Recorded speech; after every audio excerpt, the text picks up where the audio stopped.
आज हम पढ़ेंगे वॉइड एग्रीमेंट्स के बारे में। पिछली वीडियोस में जब हम सेक्शन 10 पढ़ रहे थे, जिस तरह हमने कहा था कि वैलिड कॉन्ट्रैक्ट के कुछ इंग्रेडिएंट्स हमने पढ़े थे। जो लास्ट इंग्रेडिएंट हमारे पास था कि एग्रीमेंट जो है वो वॉइड नहीं होना चाहिए। तो अब हम पढ़ेंगे कि वो वॉइड एग्रीमेंट्स क्या हैं जो एक्सक्लूडेड हैं वैलिड एग्रीमेंट से।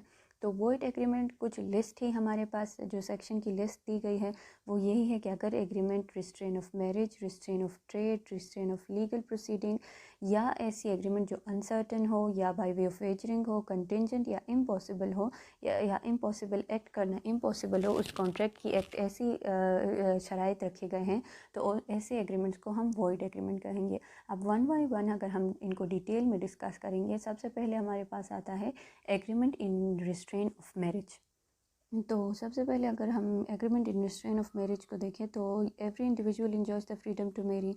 तो इसके मुताबिक अकॉर्डिंग टू सेक्शन 26 जनरल भी या पार्शल भी किसी किस्म का आप एक से एग्रीमेंट नहीं कर सकते जिसमें आप एक ऐसे एग्रीमेंट करें जिसमें आप मैरिज को रिस्ट्रेन कर दें। एग्जाम्पल अगर हम देखें तो ए बी से कहता है फॉर गुड कंसिडरेशन कि वो सी से शादी नहीं करेगा, तो इस तरह की एग्रीमेंट जो होंगी वो वॉइड कंसिडर करेंगे। तो जनरली अगर ऐसे एग्रीमेंट को हम देखें तो इसके पीछे क्या लॉजिक है, तो ये लॉजिक ज़्यादातर हमारे पास मॉरली नज़र आती है कि मॉरलिटी को प्रिवेल करने के लिए, मॉरलिटी को मेंटेन करने के लिए ये कहा जाता है कि ऐसी एग्रीमेंट आप हरगिज़ नहीं कर सकते जिसमें दो आपको गुड कंसिडरेशन तो मिल रही है लेकिन आप इन रिटर्न ये कह रहे हैं कि मैं इससे शादी नहीं करूँगा, मैं इसको छोड़ दूँगा।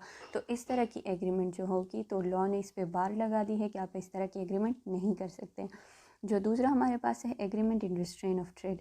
अब जो अंडर 1973 कॉन्स्टिट्यूशन ये सबकी फंडामेंटल राइट है टू जॉइन एनी ट्रेड और प्रोफेशन ऑफ हिज और हर चॉइस। तो आप ऐसी एग्रीमेंट हरगिज़ नहीं कर सकते जिसमें आप किसी बंदे पे बार लगा दें कि आप ये प्रोफेशन या ये ट्रेड चूज़ नहीं कर सकते, इस बिज़नेस में नहीं जा सकते।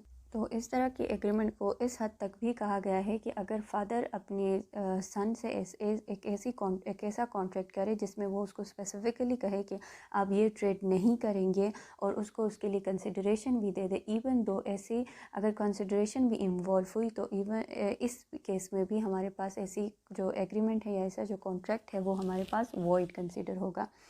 फिर जो है लेकिन फिर इसमें भी कुछ चंद ऐसी बातें हैं जो कंसिडरेशन में लेनी चाहिए। कुछ चीज़ें ऐसी होंगी जिसमें ट्रेडर्स को या बिजनेसमैन को ये इजाज़त दी गई है कि वो कुछ हद तक ये रिस्ट्रेन तो आप नहीं कह सकते कि कुछ हद तक इसको रेगुलेट कर सकते हैं। जो सबसे पहला हमारे पास सिचुएशन है कि वो एग्रीमेंट एक ऐसे एग्रीमेंट कर सकते हैं कि जिसमें वो एक स्पेसिफिक एरिया के लोकेलिटी के जो ट्रेडर्स हैं उनको कहे कि आप इस कीमत से कम पैसों पर इस चीज़ को नहीं भेजेंगे। एक ऐसा पूल ऑफ प्रॉफिट क्रिएट कर रहे हैं कि जिससे सबको फ़ायदा हो रहा है। तो इस तरह की एग्रीमेंट अगर वो करेंगे तो वो वैलिड कंसीडर होंगे। अगर वो ऐसा कोई एग्रीमेंट करते हैं जिसमें जो कुछ लोग जो हैं वो आपस में मिलकर एक ऐसी एग्रीमेंट करते हैं जिससे कंपटीशन दूसरे के लिए सख्त हो जाती है, तो एक ऐसी एग्रीमेंट भी वैलिड कंसीडर की जाएगी। लेकिन अगर ये एग्रीमेंट मोनोपली अगर एक सिस्टम में क्रिएट कर रही है तो इस तरह की एग्रीमेंट भी हमारे पास वॉइड कंसिडर होंगे।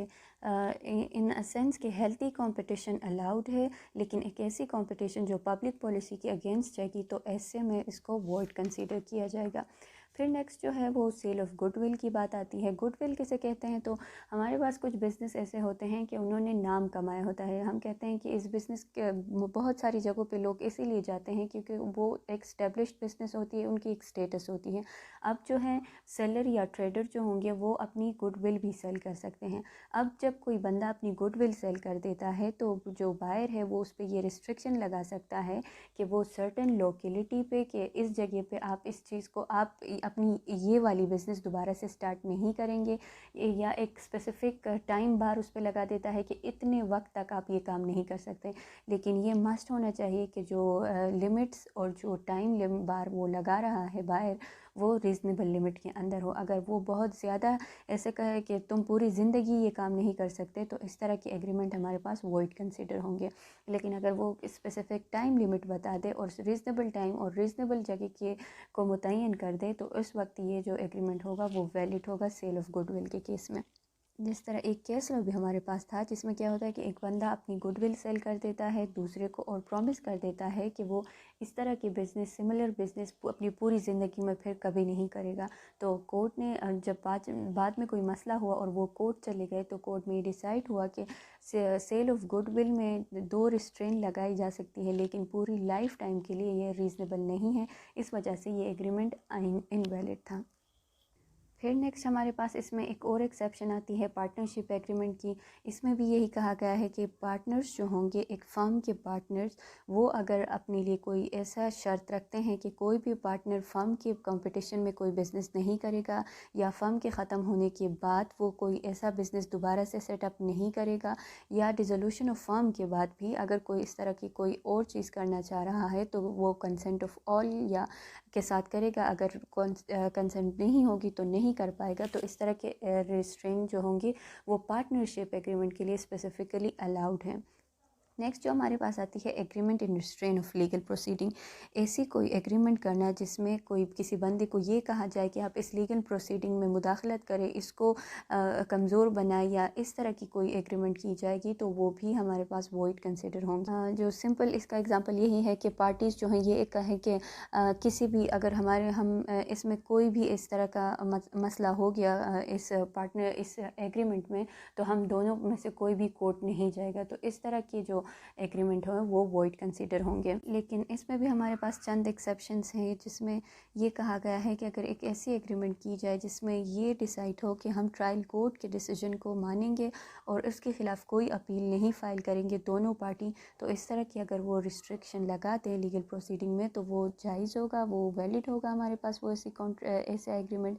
और अगर वो इस तरह कहें कि हम जो हैं आर्बिट्रेशन काउंसिल या आर्बिट्रेशन के को रेफ़र करेंगे अगर कोई डिस्प्यूट हम दोनों के दरमियान राइज हुआ, तो इस तरह के एग्रीमेंट भी हमारे पास जो है वो वैलिड कंसिडर किए जाएंगे। इनफैक्ट जो एब्सोल्यूट रिस्ट्रिक्शन ना हो, पार्शियल रिस्ट्रिक्शन इसमें अलाउड है।